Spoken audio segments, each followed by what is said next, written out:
السلام عليكم ورحمة الله وبركاته.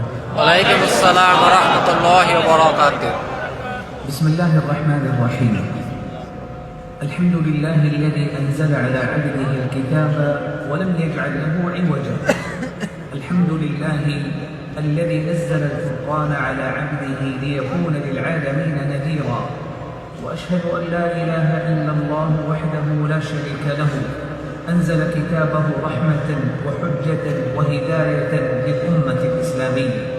وأشهد أن سيدنا ونبينا محمدًا عبد الله ورسوله، خير من تلا كتاب الله وأعظم من بلغ الوحي عن الله، فصلى الله ربي وسلم وبارك عليه وعلى آل بيته وصحابته ومن تبعه بإحسان إلى يوم الدين. وبعد، إخوتي أهل الإسلام، في هذه الدولة الإسلامية بنغلاديش، سعيد بزيارة هذا البلد، فرح بلقاء إخوتي في هذا المجلس، وموجه شكري ودعائي للإخوة في هيئة القراءات الدولية في بنغلاديش ولأمينها العام الشيخ سعد سيف الله مدني وفقهم الله على إقامة هذا الملتقى القرآني المبارك. السلام عليكم ورحمة الله وبركاته.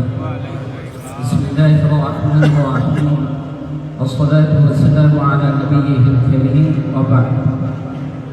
محترم প্রিয় উপস্থিত অতিথিবৃন্দ এবং কোরআনের আশিকান প্রেমিকগণ, আমাদের সম্মানিত মেহমান, প্রথমে আল্লাহ সুবহানাহু ওয়া তাআলা হামদ এবং প্রশংসা আদায় করেছেন। এরপর রাসূল করিম সাল্লাল্লাহু আলাইহি ওয়াসাল্লামের শানে দরুদ পাঠ করেছেন। এরপর তিনি বলেন যে, হে আমার প্রিয় মুসলমান ভাইয়েরা, আল্লাহ তাআলার তৌফিক এবং মেহেরবানিতে আমি এই দেশে আপনাদের মাঝে উপস্থিত হতে পেরে অত্যন্ত সুখ এবং সৌভাগ্য অনুভব করছি। তাই আমি শুরুতেই আপনাদের জন্য কৃতজ্ঞতা এবং শুকরিয়া আদায় করছি। সাথে সাথে কোরআনে কারীমের এই সুন্দর মিলন মেলা যে সংস্থা আয়োজন করেছে, হাইয়াতুল কিরাআত আদ-দাওলিয়া, আন্তর্জাতিক কেরাত সংস্থা, এর পরিচালনা পরিষদ যারা আছেন তাদেরও আমি কৃতজ্ঞতা প্রকাশ করছি। বিশেষ করে এর মহাসচিব জনাব হাফেজ কারি সাদের বিশেষভাবে অন্তরের অন্তঃস্থল থেকে আমি শুকরিয়া এবং কৃতজ্ঞতা প্রকাশ করছি। من مكة بلد الله الحرام ومن جوار الكعبة المعظمة جئت أحمل لكم سلاما وحبا ودعاء بأن يحفظ الله عز وجل علينا وعليكم الأمن والإيمان والسلامة والإسلام. মোহতারাম হাজিরিন, কাবা শরীফের প্রতিবেশিত থেকে মক্কা শরীফে তিনি অবস্থান করেন আমরা জানি। সেখান থেকে কাবা শরীফের বরকত নিয়ে আমি আপনাদের মাঝে এখানে উপস্থিত হয়েছি। আমি মহান রব্বুল আলামিনের দরবারে দোয়া করি আল্লাহ সুবহানাহু ওয়া তাআলা যেন আমাদের এই উপস্থিতিকে কবুল করেন। آمين. وكانت المشاركة بموافقة كريمة من سفارة المملكة العربية السعودية لدى جمهورية بنغلاديش في هذا المؤتمر القرآني استمرارا بجهود المملكة العربية السعودية في خدمة القرآن وأهله، من طباعة المصحف الشريف وتوزيعه على الحجاج والمعتمرين، وإقامة المسابقات القرآنية والعناية بكل برامج القرآن، حتى أضحى بلدا إسلاميا قبلة في كل ما يعنى بكتاب الله وحث أهله وإكرامهم والتشريع على حفظه وخدمته بكل وجه ممكن. আমি সাথে সাথে এই দেশে সৌদি আরবের যে দূতাবাস আছে এবং সেই দূতাবাসে যারা কর্মরত আছেন তাদেরও কৃতজ্ঞতা প্রকাশ করি। কারণ আমি জানতে পেরেছি যে তারাও এই দেশে কোরআনে কারীমের হিফজে বিভিন্ন কম্পিটিশন প্রতিযোগিতা তারা আয়োজন করে থাকেন এবং কোরআনের সাথে সংশ্লিষ্ট আরও বিভিন্ন প্রোগ্রামের তারা আয়োজন করে থাকেন। আল্লাহ সুবহানাহু ওয়া তাআলা তাদের এই প্রচেষ্টা এবং আয়োজনকেও কবুল করেন। آمين. ولعلي أوجز كلمتي ووصيتي في هذا المجلس القرآني المبارك للإخوة الحاضرين ومن يتابع ويسمع من قريب ومن بعيد، أوجزها في وصايا 3 ألخص فيها مقصود الكلمة إن شاء الله تعالى. মোহতারাম হাজিরিন, আমি আপনাদেরকে আজকে যে নসিহত বা যে উপদেশ প্রদান করতে চাচ্ছি, অতি সংক্ষেপে যে উপদেশটি আমি প্রদান করব তা 3টি কথা এবং পয়েন্টের মধ্যে সীমাবদ্ধ থাকবে। أولها الإقبال على كتاب الله الكريم، فإنه شرف الأمة وهو كلام الله جل وعلا الذي جعله رحمة وبركة ونورا وهداية، وما أقبل عبد على كتاب الله إلا وجد البركة في حياته كلها. প্রথম যে নসিহা এবং উপদেশ আমি আপনাদের সামনে পেশ করছি তা হচ্ছে আমাদের সকলেরই উচিত কুরআনে কারীমকে আঁকড়ে ধরা, কুরআনে কারীমকে ধারণ করা, কুরআনে কারীমের প্রতি মনোযোগী হওয়া এবং কুরআনে কারীমকে আমাদের জীবনের সব ক্ষেত্রে কুরআনে কারীম অনুযায়ী কুরআনে কারীমকে ধারণ করে চলতে চেষ্টা করা। جعل الله البركة والأجر والحسنات لكل من أقبل على القرآن، فإن قرأ القرآن كان له أجر بكل حرف حسنة والحسنة ب10 أمثالها، وإن لم يقرأ بل استمع إلى القرآن كان له أيضا بسماعه للقرآن رحمة من الله سبحانه، وإذا قرئ القرآن فاستمعوا له وأنصتوا لعلكم ترحمون. الله سبحانه وتعالى কুরআনে কারীমের মধ্যে কুরআনে কারীমের তেলাওয়াতের মধ্যে আমাদের জীবনের খায়ের, বরকত এবং কল্যাণ রেখেছেন। এই কুরআনে কারীমের তেলাওয়াত আমরা করব, আল্লাহ সুবহানাহু ওয়া তাআলা কুরআনে কারীমের প্রতিটা অক্ষরে আমাদের জন্য সওয়াব এবং নেকি রেখেছেন। আর এক এক সওয়াব আল্লাহ তাআলা বলেছেন মান জাআ বিল হাসানাতি ফালাহু 10 আমসালিহা, 10 নেকিতে আল্লাহ সুবহানাহু ওয়া তাআলা এটাকে পরিণত করবেন। ومن أراد بابا آخر من أبواب الخير والأجر مع القرآن فله أن يقرأ القرآن لنيل الشفاء بالقرآن. قال الله عز وجل وننزل من القرآن ما هو شفاء ورحمة للمؤمنين، وقال سبحانه قل هو للذين آمنوا هدى وشفاء.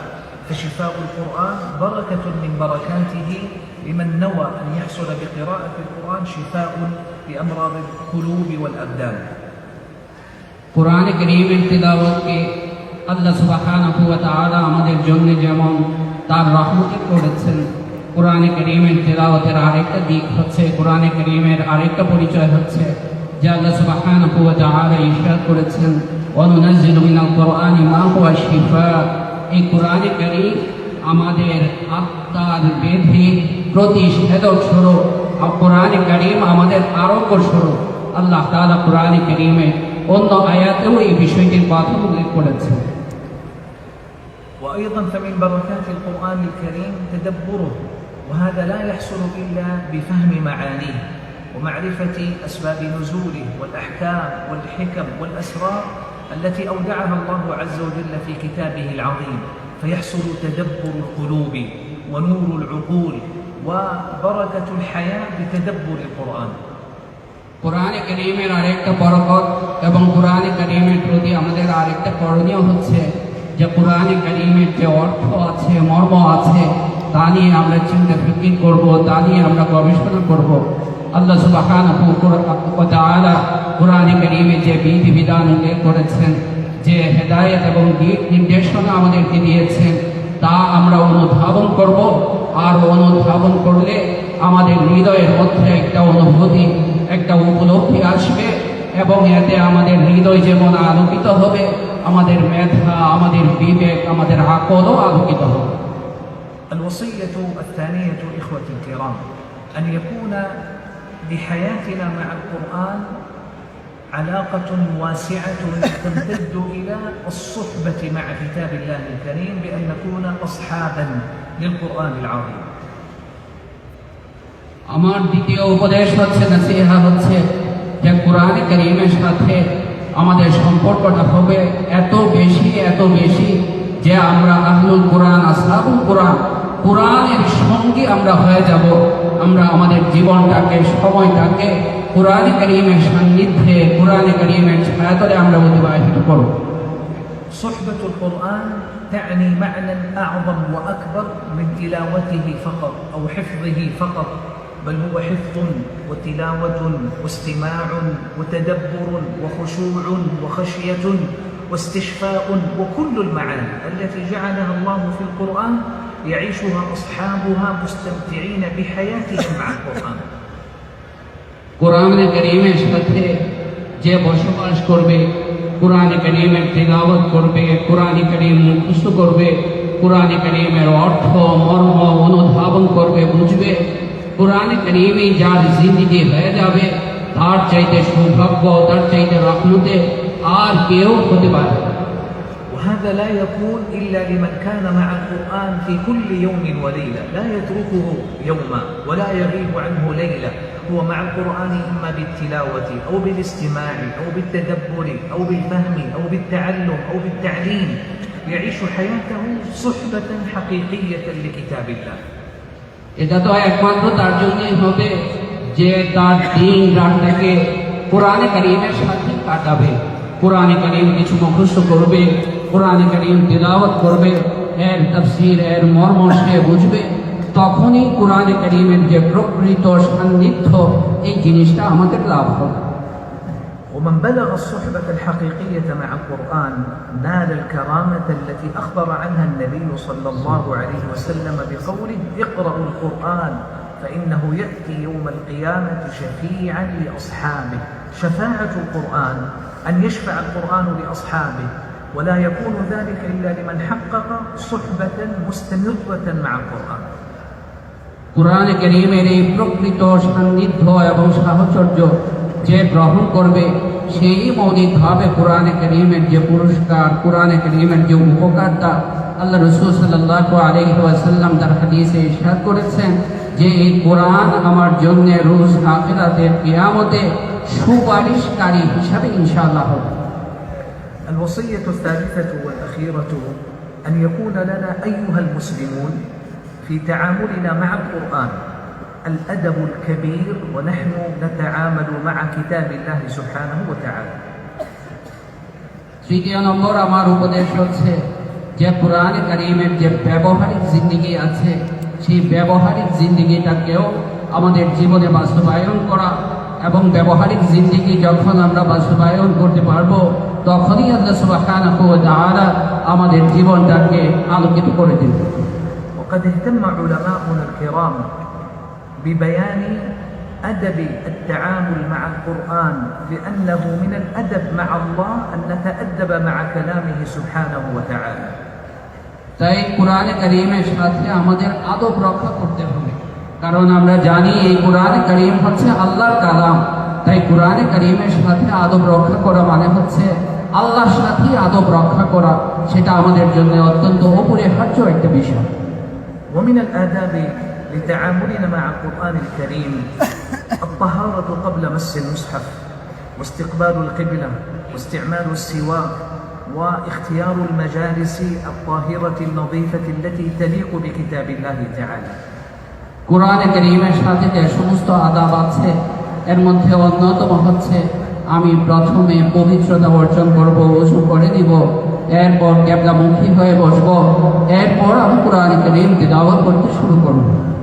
ومن الأدب مع كتاب الله عز وجل تعلم قراءته وتلاوته على وجه صحيح يتعلم فيه المسلم كيف يقرأ كلام الله كما أنزله على رسول الله صلى الله عليه وآله وسلم، قرآنا بتلاوة مرتلة ومجودة يكون فيها تلاوة القرآن صحيحة فصيحة يحسن فيها صوته ما استطاع من الأدب مع كتاب الله تعالى. কোরআন কারীমের প্রতি আরেকটা আদব হচ্ছে যে কোরআন কারীম সহি শুদ্ধভাবে, তারতিলের সাথে, সুন্দরভাবে, শুদ্ধতার সাথে, তাজবীদের সাথে কিভাবে তেলাওয়াত করতে হয় সেটাও আমাদেরকে শিখতে হবে। সেটা শিখে এরপর আমরা কোরআনে কারীম সহি শুদ্ধভাবে তেলাওয়াত করি।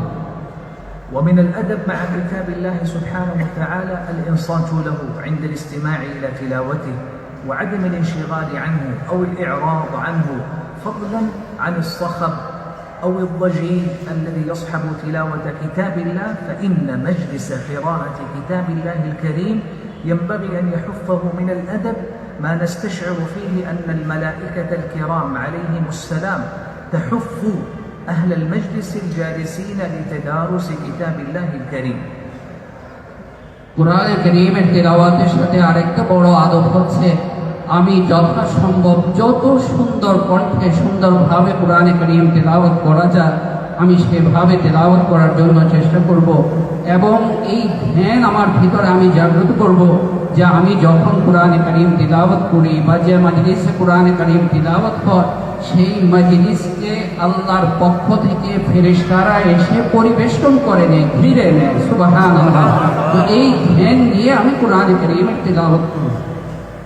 ألا وإن من أعظم الأدب مع كتاب الله سبحانه وتعالى أن نفتح له قلوبنا قبل آذاننا، بمعنى أن يكون لنا عناية عظيمة بفهم ما يقول ربنا سبحانه وتعالى مع تلاوته ومع استماع تلاوته، أن يكون لنا حرص على فهم كتاب الله لتدبره والاستفادة مما جعل الله في كتابه من المعاني والحكم والأحكام. আর কোরআনে কারীমের আরেকটা বড় আদব হচ্ছে এই বিষয়টা আমাদের সকলেরই খেয়াল রাখতে হবে যে আমি আমার বাহ্যিক যে কর্ণ বা শ্রবণ শক্তি আছে সেটা খোলার আগে আমার হৃদয়ের যে শ্রবণ শক্তি এবং হৃদয়ের যে দরজা আছে সেই দরজাকে আমি উন্মুক্ত করব, যাতে কোরআনে কারীম তিলাওয়াত করার সময় এর প্রতিটা শব্দ এর প্রতিটা অর্থ মর্মের প্রতি আমার পূর্ণ মনোযোগিতা থাকে। قال الله عز وجل: كتاب أنزلناه إليك مبارك ليدبروا آياته وليتذكر أولو الألباب. فالآية صريحة في أن المقصد الأعظم من إنزال كتاب الله عز وجل على نبينا صلى الله عليه وآله وسلم قال ليدبروا، ليحصل التدبر، ولا يحصل التدبر إلا إذا وعى القلب وفهم العقل معنى كلام الله سبحانه وتعالى. আর কোরআনে কারীম সম্পর্কে আল্লাহ সুবহানাহু ওয়া তাআলা ইরশাদ করেছেন যে আমি তো এমন এক বরকতময় কিতাব নাযিল করেছি যাতে লিয়াদাব্বারু আয়াতিহি ওয়া লিয়াতাযাক্কারু উলুল আলবাব, মানুষের আয়াত নিয়ে চিন্তা ভিত্তিক করে এবং এর দ্বারা শিক্ষা গ্রহণ করে। আমরা ভালো করে খেয়াল করে শুনি যে কোরআনে কারীমের এই যে মর্ম আয়াত আছে এর প্রতি চিন্তা ফিকির কখন হবে? তখনই তো হবে যখন আমি আমার হৃদয় দিয়ে আমি আমার কল্প দিয়ে হৃদয় দিয়ে এই কোরআনে কারীমকে আমি অনুধাবন করা উপলব্ধি করার আমি চেষ্টা করব।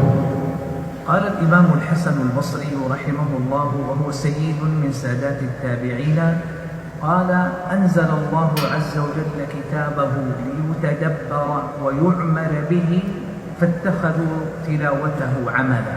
ينبه رحمه الله إلى ما وقع من القصور في التعامل مع كتاب الله عندما نقتصر على التلاوة دون العناية بالفهم والتدبر والعمل، فلا نصل إلى المطالب الحقيقية لتستفيد الأمة من كتاب الله تعالى. অনেক বড় ইমাম ছিলেন একজন হযরত হাসান বসরি রাহমাতুল্লাহি আলাইহি। আমরা তো সবাই নিশ্চয়ই তার নাম শুনেছি। হযরত হাসান বসরি রাহমাতুল্লাহি আলাইহি কোরআনে কারীম নাযিল হওয়ার যে লক্ষ্য এবং উদ্দেশ্য এই সম্পর্কে তিনি বলেছেন যে কোরআনে কারীম নাযিল হওয়ার লক্ষ্য উদ্দেশ্য এটাই যে আমরা এর মর্ম এর তাফসীর সম্পর্কে চিন্তা ফিকির করব এবং চিন্তা ফিকির করে অনুধাবন করে এর মর্ম সে অনুযায়ী আমরা আমাদের জীবনেও সেটার বাস্তবায়ন করব।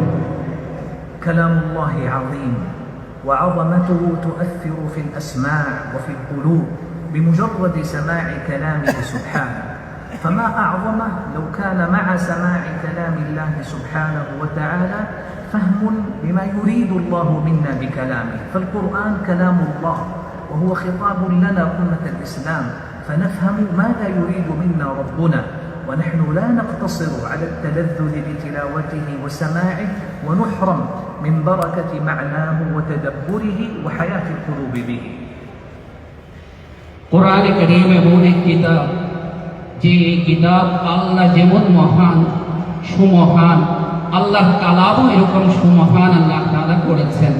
আমরা দেখি যে কোরআনে কারীমের শব্দই যখন কেউ সুন্দর করে তেলাওয়াত করে পাঠ করে, তখন এটা তার হৃদয়ে অনেক প্রভাব বিস্তার করে। তাহলে চিন্তা করে দেখি যে আমরা যদি কোরআনে কারীমের তাফসীর এবং মর্ম উপলব্ধি করতে পারি, অনুধাবন করতে পারি, তাহলে এর প্রভাব এবং আসরটা কত বেশি হবে।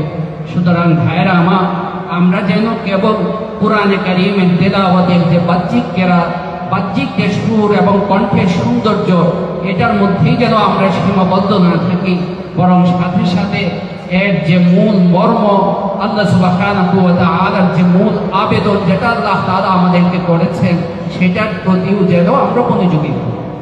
وإذا فعلنا ذلك حقيقة ووفقنا الله كانت مجالس القرآن مجالس خشوع، مجالس دموع، مجالس أثر ووعظ وذكرى لما جعل الله عز وجل في كتابه العظيم. هذه هي الحياة الحقيقية للقرآن ومعنى الصحبة لكتاب الله عندما يقع تدبر القرآن. فرق بين مجالس ذكر وخشوع يزيد فيها الإيمان، ويحب فيها العبد القرآن ويزداد لتلاوته أثرا ولاستماعه أثرا، فلا يقوم من مجلس القرآن إلا وقد وجد السكينة وراحة القلب وهداية الحياة وسعادتها، لأنه دخل من الباب الحقيقي وهو أن ينال بركة القرآن بما فيه من الحكم والفوائد والهدايات التي جعلها الله في كتابه العظيم. মেহমান বলেন যে এটা যখন হবে, তখন কোরআনে কারীমের যে সত্যিকারের আসর, কোরআনে কারীমের যে সত্যিকারের প্রভাব, কোরআনে কারীমের তেলাওয়াতের মাধ্যমে মাজলিসের মধ্যে খুশু খুজু, বিনয় ও নম্রতা সৃষ্টি হওয়া, ভাব গাম্ভীর্য সৃষ্টি হওয়া, ঠিক অনুরূপভাবে আমার হৃদয়ের মধ্যে প্রশান্তি অনুভব হওয়া, হৃদয়ের মধ্যে আলো অনুভব হওয়া, নূর অনুভব হওয়া, সেটা তখনই হবে যখন কোরআনে কারীমকে ওই আদবের সাথে আমি শুনবো, ওই আদবের সাথে কেরাত এবং তেলাওয়াত করব, যে আদব রক্ষা করে আল্লাহ এবং আল্লাহর রাসূল সাল্লাল্লাহু আলাইহি ওয়াসাল্লাম আমাদেরকে নির্দেশ দিয়েছেন। وأخيرا قال الله عز وجل: لو أنزلنا هذا القرآن على جبل لرأيته خاشعا متصدعا من خشية الله، يعني أن الله جعل في أثر القرآن العظيم، لو أنزله على الجبال وهي حجارة صلبة قاسية لوجدت الأثر من خشية الله بما في القرآن من أثر عظيم. فكيف بقلوبنا أيها المسلمون وهي قطعة من لحم تستجيب للوحي وتهتدي بنوره، وهي أقرب إلى حصول الخضوع والخشوع والخشية لكلام الله سبحانه وتعالى. সম্মানিত উপস্থিতি, মেহমান বলেন যে পরিশেষে আমি কোরআনে কারীমের একটা আয়াত তেলাওয়াত করে আপনাদেরকে শোনাতে যাচ্ছি। আল্লাহ সুবহানাহু ওয়া তাআলা কোরআনে কারীমের মহানত্ব সম্পর্কে উল্লেখ করতে গিয়ে বলেন: লাউ আনজালনা হাযাল কুরআন আলা জাবালিন লারাআইতাহু খাশিআন মুতাসাদ্দিআন মিন খাশিয়াতিল্লাহ। আমি যদি এই কোরআনকে পাহাড়ের উপরে নাযিল করতাম, তাহলে তুমি দেখতে পেতে যে তা বিনয় ও নম্রতায় চূর্ণ বিচূর্ণ হয়ে যেত। এই যে পাহাড় কত দৃঢ়, সেই পাহাড়ের যদি এই আসর এবং প্রভাব হয় কোরআনে কারীমে, তাহলে আমাদের হৃদয় তো আল্লাহ সুবহানাহু ওয়া তাআলা তার হেদায়েতের জন্য, তার কালামের জন্য আল্লাহ সুবহানাহু ওয়া তাআলা সৃষ্টি করেছেন। তাই আমাদের হৃদয়ের আসরটাও আরো কত বেশি হওয়া দরকার। كان نبينا صلى الله عليه وسلم إذا قرأ القرآن خشع وبكى، وإذا استمع إلى تلاوة أحد أصحابه للقرآن خشع وبكى. রাসূল পাক সাল্লাল্লাহু আলাইহি ওয়াসাল্লাম যখন কোরআনে কারীমের তিলাওয়াত শুনতেন, তখন অত্যন্ত বিনম্র হয়ে যেতেন এবং আল্লাহ তাআলার মহব্বতে, আল্লাহ তাআলার ভয়ে তিনি কাঁদতেন। হাদিসে বিভিন্ন সাহাবীদের তেলাওয়াত তিনি শুনেছেন এবং সেই তেলাওয়াত শুনে হাদিসে এসেছে যে তিনি খুবই কান্নাকাটি করেছেন। ولنا في رسول الله صلى الله عليه وسلم أسوة حسنة، فنجمع في هذا المقام العظيم مع كتاب الله بين الفرح بالقرآن وبين الفرح باتباع سنة رسول الله عليه الصلاة والسلام. সুতরাং পরিশেষে বলতে চাই যে আমাদের এই সম্মেলনের মধ্যে, এই মাসবার মধ্যে আমাদের এটাই পণ হোক, এটাই অঙ্গীকার হোক যে আমাদের জীবন হবে কোরআনের সাথে, আমাদের জীবন হবে কোরআনে কারীমের তিলাওয়াতের সাথে এবং কোরআনে কারীমের সান্নিধ্যে। আল্লাহ সুবহানাহু ওয়া তাআলা আমাদের সকলকে তৌফিক দান করুন। وأختم مجلسي بما افتتحت به من شكر الإخوة في الهيئة العالمية للقراءات على تنظيم هذا الملتقى القرآني الذي يعيد من جديد حب القرآن والإقبال عليه وحث الناس على الاجتماع على كتاب الله والانتفاع به والاهتداء بهداه. আমি আমার বক্তব্যের শেষে আবারও আন্তর্জাতিক ক্রীড়া সংস্থা এবং এর পরিচালনা পরিষদে যারা আছেন অন্তরের অন্তঃস্থল থেকে তাদের শুকরিয়া এবং কৃতজ্ঞতা আদায় করি যে তারা যে খেদমত কোরআনে কারীমের সেবা আঞ্জাম দিচ্ছেন, মানুষের দিলে কোরআনে কারীমের ভালোবাসা এবং মহব্বতের বীজ বপন করছেন। আল্লাহ সুবহানাহু ওয়া তাআলা তাদেরকে ইনশাআল্লাহ উত্তম বদলা দান করবেন। وما زلنا نرى في كثير من طلابنا القادمين من هذه البلاد من بنغلاديش المرتحلين إلى طلب العلم في كثير من البلاد، ما زلنا نرى فيهم حب القرآن والإقبال على القرآن والعناية بالقرآن. وهكذا وجدنا اليوم في هذا البلد حب الناس للقرآن والاجتماع إليه، فنسأل الله أن يجعلنا وإياهم جميعا من أهل القرآن الذين هم أهل الله وخاصته. পরিশেষে মেহমান আমাদের সকলের জন্য দোয়া করেন। বিশেষ করে তিনি বলেন বাংলাদেশের মানুষের আমাদের কোরআনে কারীমের প্রতি মহব্বত এবং ভালোবাসা যা তিনি দেখেছেন সত্যি অপূর্ব, এবং আল্লাহ সুবহানাহু ওয়া তাআলার কাছে দোয়া করেন যে আল্লাহ তাআলা যেন আমাদের সকলকে কোরআনে কারীমের পরিবার, কোরআনে কারীম কোরআনওয়ালা যেন আল্লাহ সুবহানাহু ওয়া তাআলা আমাদেরকে করে দেন। আমিন। وأختم مجلسي بدعوات أسأل الله عز وجل أن يتقبل وأن يوفق ويعين على ما يحب ويرضى. اللهم انفعنا وارفعنا بالقرآن العظيم. آمين. اللهم اجعله دعاء করতেছেন, আমরা সবাই দোয়া করি। اللهم انفعنا وارفعنا بالقرآن العظيم. آمين. واجعله لنا حجة وشفيعا وإماما وهدى ورحمة يا حي يا قيوم.